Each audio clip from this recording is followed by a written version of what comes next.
Математические бои для Тувы не новшество. Раньше в знаниях соревновались школьники, теперь же очередь за преподавателями. В первом региональном конкурсе приняли участие 12 команд из столицы и районов республики. Учителям предстояло пройти несколько испытаний. Стендовая защита, презентация команды, сам математический бой. Настрой команд члены жюри оценили сразу. Команды настроены серьезно. Видно, как они подготовились к защите, к стендовой презентации. У всех довольно сильные работы. Сложно оценивать? Оценивать сложно. Практически все идут на одном уровне.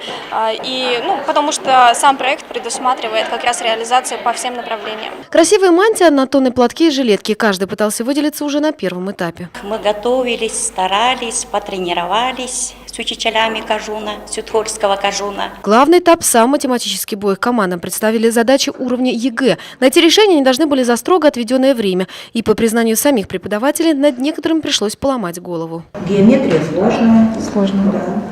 Алгебра, непростая, но... Но голову есть над чем поломать, да? Далее командам предстояло доложить перед соперником и членами жюри свои решения, а также поочередно они выступали в роли оппонентов. За ответы жюри присваивало баллы. Таким образом, по итогам и определялся победитель. Но не победа, главное. Участие в конкурсе, по словам организаторов, предполагало повышение квалификации. Коллеги смогли обменяться опытом и найти для себя новые подходы к решению знакомых задач. Анастасия Маслова, Алексей Филиппов, телекомпания «Новый век».